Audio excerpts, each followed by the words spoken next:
જીપીએસસીની તૈયારી કરતા હો તમે તો ટોપર્સ નોટનો 5 બુકનો સેટ આવે છે. 5 અલગ અલગ સબ્જેક્ટ આવશે એમાં, અને અંદર શું ડિટેલ આપેલી છે, કેવી રીતના એના પેજીસ છે, પેજની ક્વોલિટી કેવી છે, એના માટે મારો આખો વિડીયો જોજો, હું તમને બતાવું. ચાલો, તો જીપીએસસી એમાં ટોટલ 2 જે પેપર આવે છે, પેપર 1 ને પેપર 2, બરાબર. એમાં અને ભાગ 1, 2 ને 3 એવી રીતે બુકના ભાગ પાડેલા છે. પેપર 1ની 3 બુક છે, એટલે કે પેપર 1માં ભાગ પહેલો છે ઇતિહાસ અને સાંસ્કૃતિક વારસો, ભાગ બીજો છે ભારતનું બંધારણ, અને ત્રીજો ભાગ છે માનસિક ક્ષમતા, બરાબર. અને પેપર 2માં જે 2 વિષય આવે છે, અર્થશાસ્ત્ર, ભૂગોળ અને વિજ્ઞાન અને ટેકનોલોજી, એના 2 ભાગ છે. એટલે ટોટલ 5 બુક આવે જીપીએસસીની, બરાબર. આખો સેટ જ આવે. હવે હું તમને દેખાડું અંદરથી કેવી છે. પહેલા આપણે પેપર 1નો પહેલો જે સબ્જેક્ટ છે, પહેલો ભાગ છે એની વાત કરીએ તો એ છે ઇતિહાસ, એટલે કે સાંસ્કૃતિક વારસો, બરાબર. હવે ટોપર્સ દ્વારા લખાયેલી notes, toppers notes topper previous યરના જે ટોપર્સ હોય એ લોકો દ્વારા લખાયેલી આ નોટ્સ છે, બરાબર. એટલે હેન્ડ રિટન નોટ્સ છે. તો ઇન્ડેક્સ આપેલું છે સૌથી પહેલા અહીંયા ઇતિહાસ ને સાંસ્કૃતિક વારસો, તો બરાબર. ઇન્ડેક્સમાં ચેપ્ટર્સ આપેલા છે, વૈદિક કાળ, વર્ણમાળા, બૌદ્ધ ધર્મ, શક વંશ, પલ્લવ, કુષાણ વંશ, એ બધા ઇતિહાસના ચેપ્ટર આપેલા છે, બરાબર. મરાઠા યુગ, પછી અહીંયાથી સાંસ્કૃતિક વારસો શરૂ થશે તો એના ચેપ્ટર્સ આપેલા છે, બરાબર. તો સૌથી પહેલો જે ટોપિક છે એ છે આપણે જોતા જઈએ વૈદિક કાળથી શરૂ થઈ છે. તો વૈદિક કાળની બધી લગતી માહિતી હેન્ડ રિટન, તમે કેમ જેમ નોટ્સ બનાવતા હોય એ રીતે પ્રીવિયસ અને ટોપર્સે નોટ્સ બનાવેલી હોય એ પછી આવી રીતે પબ્લિશ કરે એમ. તો આવી રીતે નોટ્સ બનાવેલી છે, જો છે, ચાર્ટ પણ દોરેલા છે અજાતશત્રુ વિશે, કેમ કે એટલે શું પૂછાણું છે શું નહીં એમ ટોપર્સ હોય એ લોકોને ખબર હોય કે કઈ રીતનું પૂછાય છે, તો એ રીતની એ લોકોએ નોટ બનાવેલી હોય, બરાબર. પછી કુષાણ વંશ છે, તો એના વિશે તમારે કેટલું વાંચવું, બરાબર. શોર્ટ એટલે આપ્યું છે કે જેટલું પૂછાઈ શકે છે ને એટલું જ આપ્યું છે, વધારાની એ લોકોને ખબર હોય વાંચવાની જરૂર ના હોય, એક્ઝામ દીધેલી હોય એટલું. પછી ગુપ્ત વંશ, વાસુદેવ પ્રથમ, પછી ચિત્રકળા વિશે છે, સ્કંદગુપ્ત, બરાબર. આવી રીતે જો તમે કેમ જેમ નોટ્સ બનાવો એવી જ રીતે નોટ્સ બનાવેલી છે, જ્યાં જ્યાં મેઇન હોય પોઈન્ટ ત્યાં આવી રીતે અંડરલાઇન પણ કરેલી છે. પેજ ક્વોલિટીની વાત કરીએ તો બેસ્ટ ક્વોલિટી છે પેજની. ત્યાર પછી આપણે 5 બુક ટોટલ જોવાની છે, એટલે ફટાફટ હું તમને દેખાડું. સિંધુ ખીણની સભ્યતા અહીંયાથી શરૂ થાય છે, અક્ષર પણ સારા છે, વાંચી શકાય એવા, રીડેબલ છે. બારડોલી સત્યાગ્રહ છે, આ બધું મૂળરાજ સોલંકી ઇતિહાસ હાલે છે, હજી સોલંકી વંશને, બરાબર, વાઘેલા વંશને. પછી સાંસ્કૃતિક વારસામાં આવશે આગળ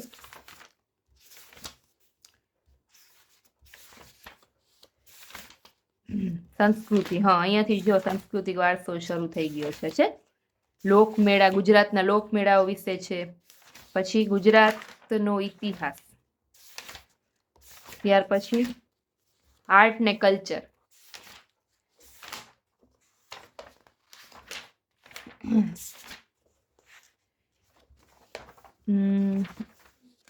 પછી ગુજરાતના શિલ્પ સ્થાપત્ય વિશે છે. આવી રીતે ચાર્ટ્સ પણ અમુક જગ્યાએ દોરે. મોઢેરાનું સૂર્ય મંદિર, બરાબર, બધા મંદિરો વિશે છે. પછી નૃત્ય વિશે છે બધા, જો આદિવાસી લોક નૃત્ય, બરાબર. મોહેન્જો-દડો, ધોળાવીરા, હડપ્પા સંસ્કૃતિ, બધી સંસ્કૃતિઓ વિશે છે. પછી શૈલી વિશે છે, વૈશર શૈલી, કિશનગઢ શૈલી, ચિત્રકલા વિશે છે,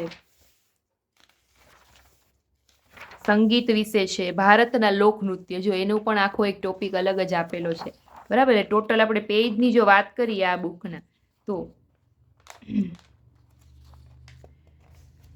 295 પેજની આ બુક છે, 295 પેજની બુક છે. હવે એના પછીનો બીજો ભાગ એટલે કે બીજો છે બંધારણનો સબ્જેક્ટ. પેપર 1માં જે બંધારણનો સબ્જેક્ટ છે એની બુક છે.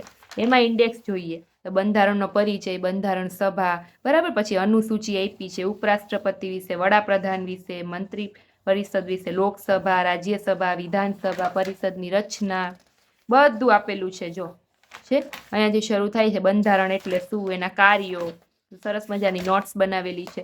ભારતના બંધારણમાં ક્યાંથી શું લાવ્યા, તો એના આખા નોટ્સ છે. જો બ્રિટનમાંથી શું લાવ્યા, અમેરિકામાંથી શું લઈ આવ્યા, આયર્લેન્ડમાંથી શું લાવ્યા, કેનેડામાંથી શું લઈ આવ્યા, ઓસ્ટ્રેલિયામાંથી જાય, એટલે તમને આમ ઈઝી લાગે એમ વાંચવાનું એમ. ત્યાર પછી બહુમતીઓ વિશે છે, રાષ્ટ્રીય પ્રતીકો વિશે છે, બરાબર. આપણે રાષ્ટ્રીય જે પ્રતીકો છે એના વિશે છે. અનુચ્છેદો છે બધા, જો સરસ અંડરલાઈન કરીને અનુચ્છેદો લખેલા છે. સંઘ અનુચ્છેદો, રાષ્ટ્રપતિ વિશે, લોકસભા વિશે, વડાપ્રધાન ને મંત્રી પરિષદ આખું આપેલું છે. મંત્રી પરિષદનો ચાર્ટ આપેલો છે. મંત્રીઓ અને એટર્ની જનરલના અધિકારો કયા કયા છે એ આપેલા છે, બરાબર. પછી બંધારણીય સુધારા કયા કયા થયા છે, સ્થાયી સમિતિઓ, ટૂંકમાં બંધારણને લગતું જે જીપીએસસી પેપરોને પૂછાય, રાષ્ટ્રપતિ શાસન, એ બધું આપેલું છે. એટલે ડિસ્ક્રિપ્ટિવ તમારું આમાંથી થઈ જાય અને આમાંથી એમસીક્યુ નીકળે તોય તમને વાંધો ના આવે. ટોટલ પેજની જો આપણે વાત કરીએ આના, તો 146 પેજની આ બુક છે, 146 પેજની, બરાબર. હવે આપણે એનો ત્રીજો ભાગ જોઈએ, એ છે માનસિક ક્ષમતા. જોઈએ એમાં શું છે. માનસિક ક્ષમતા એટલે કે મેન્ટલ એબિલિટી તમારી, એટલે કે મેથ્સ અને રીઝનિંગ બંને આમાં આવી જાય એમ. એકથી લઈને જોઈએ.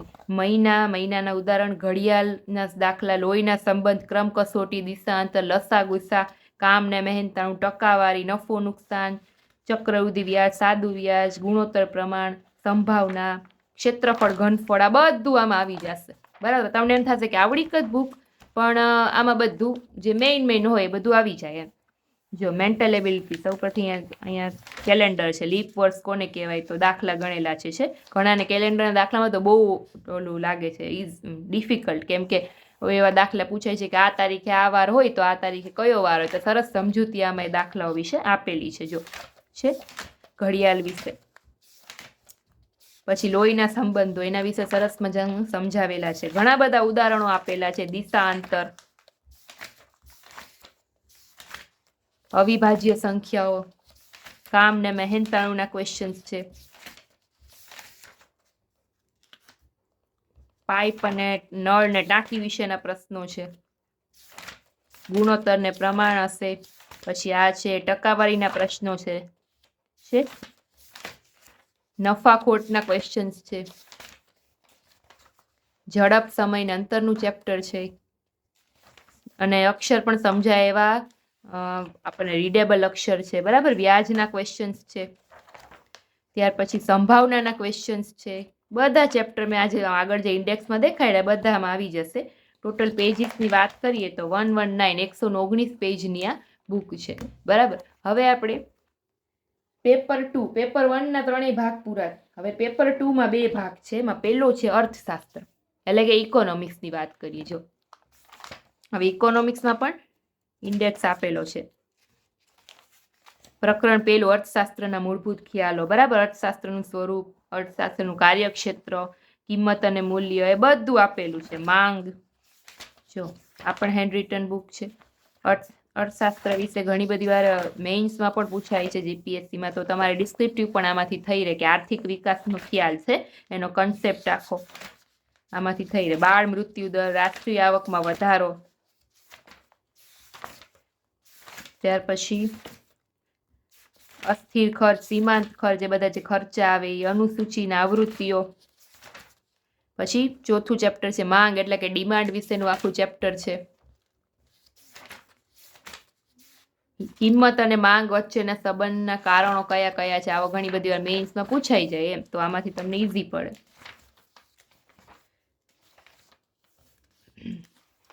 પુરવઠાને અસર કરતા પરિબળો, આંતરરાષ્ટ્રીય વેપાર, જો ઇન્ટરનેશનલ બિઝનેસ વિશે પણ મેઇન્સમાં પૂછાય, ટૂંક નોંધ રાખી, તો તમે આમાંથી વાંચી શકો. બધા ટોપિક આમાં આવી જાય છે. પછી લેણ દેણની તુલા, એ ચેપ્ટર છે. ત્યાર પછી વિનિમય દર છે. ટોટલ આપણે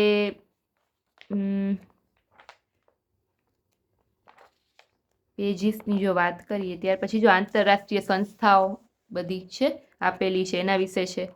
તો ટોટલ આના પેજીસની વાત કરીએ,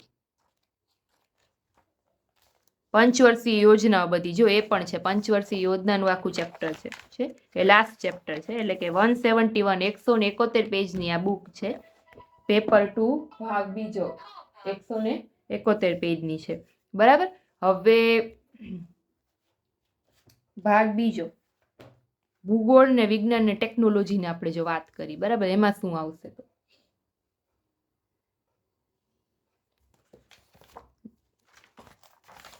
તો જો વિજ્ઞાન ને ટેકનોલોજી, સૌથી પહેલા તો ભૂગોળ છે. સૌથી પહેલા ભૂગોળમાં ગુજરાતનો નકશો, ગુજરાતના જિલ્લા, ભારતનો નકશો, રાજ્ય અને રાજધાની, પછી વૈશ્વિક ભૂગોળ, ગુજરાતની ભૂગોળ, સૌરાષ્ટ્ર ડુંગરો, અરવલ્લીની પર્વતમાળા, બરાબર, ગુજરાતના મેદાનો, સૌરાષ્ટ્રના મેદાનો, ગુજરાતનું દરિયા કિનારા, હવામાન, આર્થિક ભૂગોળ, પછી બધા પાકો વિશે, કુદરતી વનસ્પતિ ને પ્રાણીઓ, પશુ સંપત્તિ, જંગલી પેદાશ, બધું ભૂગોળનું આમાં આવી જશે. વિજ્ઞાનમાં અવકાશ વિજ્ઞાન છે, પછી લોન્ચિંગ વ્હીકલ ટેકનોલોજી છે, ભારતનો પરમાણુ કાર્યક્રમ છે, ડિફેન્સ ટેકનોલોજી છે, એ બધું આમાં આવી જશે. બરાબર, જો તમને દેખાડ, સૌથી પહેલા ગુજરાતના જિલ્લાઓ, મેપ પણ આપેલો છે અને મેપમાં પણ વર્ક કરેલું છે, એટલે તમને જોવાની મજા આવે. રાજ્ય અને રાજધાની, પછી મહાસાગરો વિશે અક્ષાંશ ને એ બધું હશે છે. ગુજરાતની આબોહવા, ગુજરાતના દરિયા કિનારો જે જિલ્લા ધરાવે છે એના વિશે, ગુજરાતનું ભૂપૃષ્ઠ, બધી પર્વતમાળાઓ, ત્યાર પછી નદીઓ વિશે છે, આખું નદી તંત્ર ગુજરાતનું, બરાબર, નર્મદા નદીનો ઇતિહાસ, ગુજરાતનો દરિયા કિનારો એનો અલગથી ટોપિક છે, ગુજરાતનો રણ વિસ્તાર, પછી ધાન્ય પાકો કયા કયા છે ગુજરાતના, તો એ આખું કોષ્ટક સહિત સમજાવેલું છે. પછી પેટાળમાંથી મળતી ખનીજો એનો ચાર્ટ છે, કુદરતી વનસ્પતિ ને પ્રાણીઓ કયા કયા છે તો એ સમજાવેલું છે, ડેરી ઉદ્યોગ વિશે સમજાવેલું છે.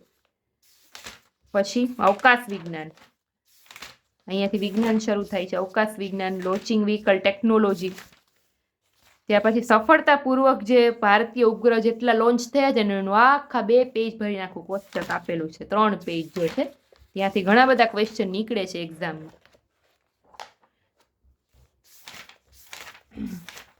ત્યાર પછી વાત કરીએ તો ધુમ્મસ વિશે આપેલું છે, પુનઃ અપ્રાપ્ય ઉર્જા સ્ત્રોત વિશે આપેલું છે,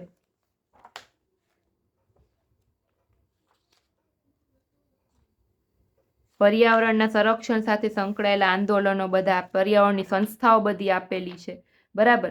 ટોટલ આપણે વાત કરીએ પેજની તો ટોટલ આ છે 167 પેજની બુક છે, બરાબર. તો આપણી 4 બુક છે, 5 બુક આવી ગઈ, પેપર 1 ની 3 બુક ને પેપર 2 ની 2 બુક, એટલે ટોટલ 5 બુકનો આ સેટ આવશે. જો તમારે એને પરચેસ કરવી હોય, જીપીએસસીની એક્ઝામની તૈયારી કરતા હો તો ડિસ્ક્રિપ્શનમાં લિંક આપેલી છે, ત્યાંથી તમે આને પરચેસ કરી શકશો.